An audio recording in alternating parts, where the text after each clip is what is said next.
पहलगाम आतंकी हमले में मासूमों की जान जाने के बाद अब देश में सियासत भी चरम पर है। पाकिस्तान और भारत के बीच वॉर शुरू होगा या नहीं, लड़ाई शुरू होगी या नहीं, अभी कुछ कहा नहीं जा सकता। लेकिन पिछले कई दिनों से अगर आप देख रहे होंगे तो पहलगाम हिंसा के बाद से देश में उबाल है। भारत पाकिस्तान से लड़ाई करे, इस तरह की बात राजनीतिक गलियारों के साथ साथ हर शहर, हर गली, हर मोहल्ले से उठ रही है। भारत को पाकिस्तान से लड़ना चाहिए, इस तरीके की बयानबाजी राजनीतिक गलियारों में तो हो ही रही है। आप और हम जैसे आम लोग भी अब ये चाहते हैं कि पाकिस्तान को उसी की भाषा में जवाब दिया जाए। दरअसल पहलगाम में 22 अप्रैल को हुए आतंकी हमले के बाद से देश भर में पाकिस्तान के खिलाफ गुस्सा है। लोग सड़कों पर है। आम लोगों सहित खास लोग, नेता भी इस वक्त मोदी सरकार से सिर्फ और सिर्फ ये कह रहे हैं कि पाकिस्तान पर कार्रवाई करिए। तेलंगाना के मुख्यमंत्री रेवंत रेड्डी का कहना है कि पीएम मोदी याद रखें, कार्रवाई करें, चाहे वो पाकिस्तान पर हमला हो या कोई और तरीका।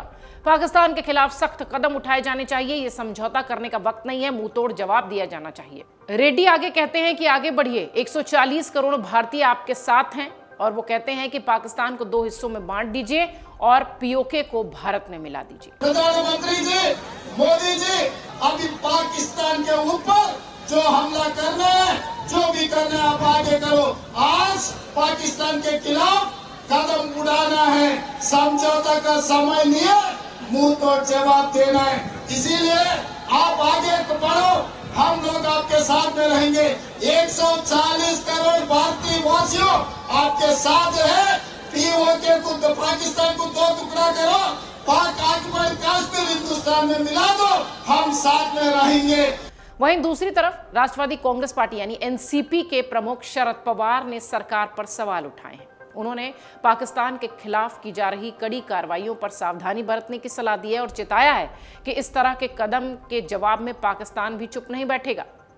सिंधुदुर्ग में कार्यक्रम के दौरान पत्रकारों से बातचीत करते हुए शरद पवार ने कहा कि आज हम कुछ निर्णय लेते हैं, लेकिन कल पाकिस्तान भी उसका जवाब देगा। मुझे नहीं लगता कि पाकिस्तान शांत बैठेगा। कश्मीर का पर्यटन स्थल पहलगाम आतंकी हमले में 26 पर्यटकों की मौत हो गई। इस हमले के बाद भारत सरकार ने पाकिस्तान के खिलाफ कड़ी कार्रवाई की। एक रणनीतिक कार्रवाई के तहत सिंधु जल संधि को निलंबित किया, राजनयिक संबंधों को खत्म किया, पाकिस्तानी नागरिकों के वीजा रद्द किए, सीमाओं पर काम किया, वाघा अटारी बॉर्डर को सील किया। ये वाघा अटारी बॉर्डर, जो कि दोनों देशों के बीच इकलौता जमीनी सीमा मार्ग है, इसे भी बंद किया। पहले से ही सीमित 55 राजनयिकों की संख्या को बढ़ाकर अब 30 कर दिया गया है। पाकिस्तान ने भी भारत के इन कदमों का जवाब देते हुए सभी द्विपक्षीय व्यापारिक संबंध समाप्त कर दिए, अपने हवाई क्षेत्रों को भारतीय विमानों के लिए बंद कर दिया, शिमला समझौते को स्थगित कर दिया। इसके साथ ही पाकिस्तान ने भारत पर लगाए गए जितने भी सीमा पर आतंकी हमले के आरोप थे, उसे भी खारिज करने का एक सूत्र में काम शुरू किया है। शरद पवार की बात करें तो शरद पवार ने पाकिस्तान के हवाई क्षेत्र के रणनीतिक महत्व पर भी प्रकाश डाला। उन्होंने कहा कि यूरोप जाने वाली लगभग सभी उड़ानें पाकिस्तान के ऊपर से होकर जाती हैं। ये मार्ग अगर बंद हो जाता है तो हवाई यात्राएं महंगी हो जाएंगी। विशेषज्ञ कहते हैं कि पाकिस्तान के हवाई क्षेत्र में बंद होने का असर पश्चिम एशिया, कॉकस क्षेत्र, यूरोप, ब्रिटेन, उत्तरी अमेरिका जाने वाली उड़ानों पर भी पड़ेगा। इससे न सिर्फ उड़ान का समय बढ़ेगा बल्कि ईंधन की खपत भी होगी, जिससे टिकटों की कीमतें भी बढ़ सकती हैं। शरद पवार ने 2019 के पुलवामा हमले के बाद के हालात को भी याद दिलाया, जब पाकिस्तान ने 4 महीने तक अपने हवाई क्षेत्र बंद रखे थे। उस समय भारतीय एयरलाइंस को लगभग 700 करोड़ रुपए का नुकसान हुआ था। आतंकी हमले की पृष्ठभूमि में शरद पवार ने केंद्र सरकार की नीति पर भी सवाल उठाए। सरकार कहती है कि कश्मीर में आतंकवाद खत्म हो गया है, लेकिन ये घटना दिखाती है कि सुरक्षा में यह भारी चूक है। इस हमले और उसके बाद की घटनाओं ने भारत पाकिस्तान संबंधों को एक बार फिर तनावग्रस्त कर दिया है। अब देखना होगा कि दोनों देश आगे क्या कदम उठाते हैं, क्या कूटनीतिक समाधान निकल पाता है।